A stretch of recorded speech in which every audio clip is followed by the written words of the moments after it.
اعوذ باللہ من الشیطان الرجیم بسم اللہ الرحمن الرحیم۔ سورہ یوسف 21-39۔ مصر کے جس شخص نے اس سے خریدا، اس نے اپنی بیوی سے کہا اس کو اچھی طرح رکھنا، بعید نہیں کہ یہ ہمارے لیے مفید ثابت ہو یا ہم اس سے بیٹا بنا لیں۔ اس طرح ہم نے یوسف علیہ السلام کے لیے اس سرزمین میں قدم جمانے کی صورت نکالی اور اسے معاملہ فہمی کی تعلیم دینے کا انتظام کیا۔ اللہ اپنا کام کر کے رہتا ہے مگر اکثر لوگ جانتے نہیں ہیں، اور جب وہ اپنی پوری جوانی کو پہنچا تو ہم نے اسے قوت فیصلہ اور علم عطا کیا۔ اس طرح ہم نیک لوگوں کو جزا دیتے ہیں۔ جس عورت کے گھر میں وہ تھا وہ اس پر ڈورے ڈالنے لگی اور ایک روز دروازہ بند کر کے بولی آ جا۔ یوسف علیہ السلام نے کہا خدا کی پناہ، میرے رب نے تو مجھے اپنی اچھی منزلت بخشی اور میں یہ کام کروں۔ ایسے ظالم کبھی فلاح نہیں پایا کرتے۔ وہ اس کی طرف بڑھی اور یوسف علیہ السلام بھی اس کی طرف بڑھتا اگر اپنے رب کی برہان نہ دیکھ لیتا۔ ایسا ہوا تاکہ ہم اس سے بدی اور بے حیائی کو دور کر دیں۔ در حقیقت وہ ہمارے چنے ہوئے بندوں میں سے تھا۔ آخرکار یوسف علیہ السلام اور وہ آگے پیچھے دروازے کی طرف بھاگے اور اس نے پیچھے سے یوسف علیہ السلام کی قمیص کھینچ کر پاڑ دیا۔ دروازے پر دونوں نے اس کے شوہر کو موجود پایا۔ اسے دیکھتی عورت کہنے لگی کیا سزا ہے اس شخص کی جو تیری گھر والی پر نیت خراب کرے؟ اس کے سوا اور کیا سزا ہو سکتی ہے کہ وہ قید کیا جائے یا اسے سخت عذاب دیا جائے؟ یوسف علیہ السلام نے کہا یہی مجھے پھانسنے کی کوشش کر رہی تھی۔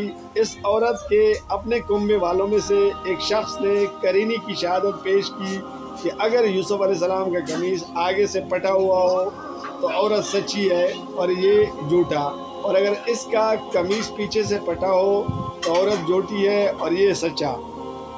جب شوہر نے دیکھا کہ یوسف علیہ السلام کا قمیص پیچھے سے پٹا ہے تو اس نے کہا یہ تم عورتوں کی چالاکیاں ہیں، واقعی بڑے غضب کی ہوتی ہے تمہاری چالیں۔ یوسف علیہ السلام اس معاملے سے درگزر کر اور اے عورت تو اپنے قصور کی معافی مانگ، تو ہی اصل میں خطا کار تھی۔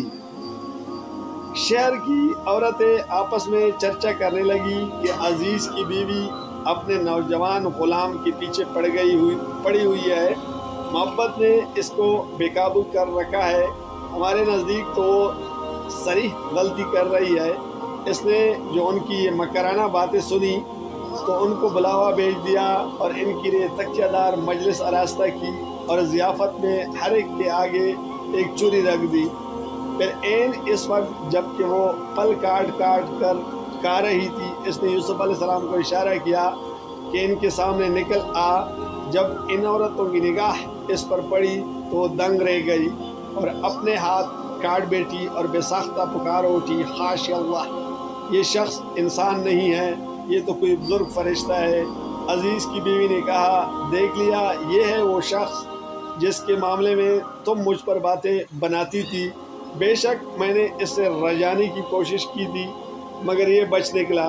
اگر یہ میرا کہنا نہ مانے گا تو قید کیا جائے گا اور بہت ذلیل و خوار ہوگا۔